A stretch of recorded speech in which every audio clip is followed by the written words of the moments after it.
Why fingernails matter? Fingernails are one of the most important places to analyze a crime scene.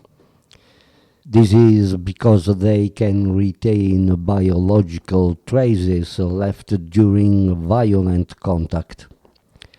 When a victim defends themselves, they often scratch, grab, or push the attacker. During these actions, tiny amounts of skin, sweat, or epithelial cells can become trapped under the nails. For this reason, subungual material is considered a very sensitive indicator of a direct physical contact. In the GARLASCO case, the DNA under Chiara Poggi's fingernails became a central point of public and judicial debate. What subungual DNA is? Subungual DNA is the genetic material collected from beneath a person's fingernails. It can come from the victim's own cells or from another person's cells. The distinction is crucial because the victim's DNA is always present, while another person's DNA may indicate a recent contact. The collected material can be very small, often invisible to the naked eye.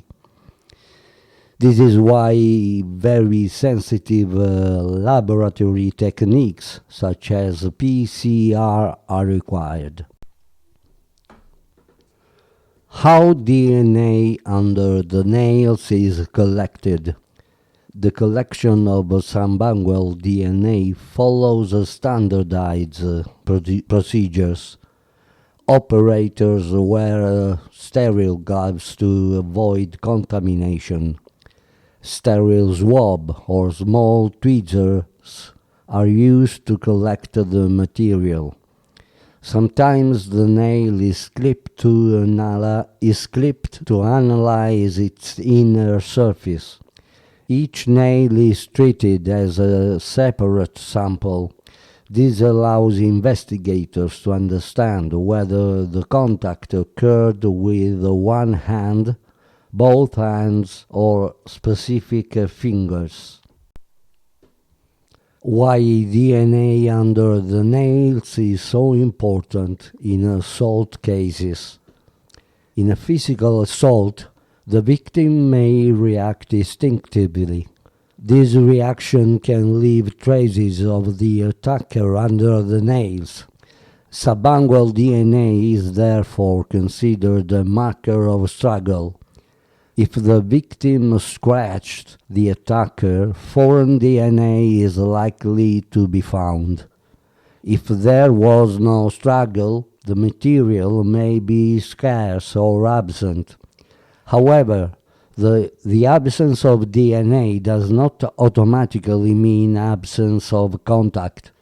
Many factors can influence whether traces are present. Factors influencing the presence of DNA under the nails. Intensity of contact. The more violent the contact, the more likely traces will remain. A deep scratch can remove skin cells from the attacker. A light contact may leave nothing. Duration of a contact. Prolonged contact increases the likelihood of transfer. A very brief contact may not produce detectable material. Condition of the nails. Short nails collect less material. Long nails can retain more cells. Washing or immersion in water. Washing hands can remove part of the material. Running water reduces the amount of recoverable DNA. Environmental contamination. Objects touched after the assault can add foreign DNA. This can complicate the interpretation of results. The GARLASCO case, the DNA under Chiara Poggi's fingernails. In the GARLASCO case, the DNA under the nails was one of the most debated elements. The analysis detected mainly the victim's DNA. This is normal because nails always contain material from the person themselves. The presence of foreign DNA was the subject of different interpretations. Some genetic fragments could not be attributed with certainty. These fueled discussions about their origin. Why DNA can be weak or incomplete. DNA recovered under nails can be highly degraded. Time, blood, water, and the environment can damage it. When DNA is scarce, PCR may produce partial profiles. A partial profile does not allow certain identification. This is what happened in part in the GARLASCO case. The concept of a transfer and secondary transfer. Transfer is the direct passage of DNA from one person to another.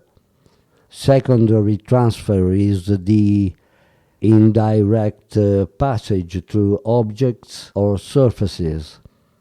This means foreign DNA can end up under nails even without violent contact. For example, by touching an object already touched by other person.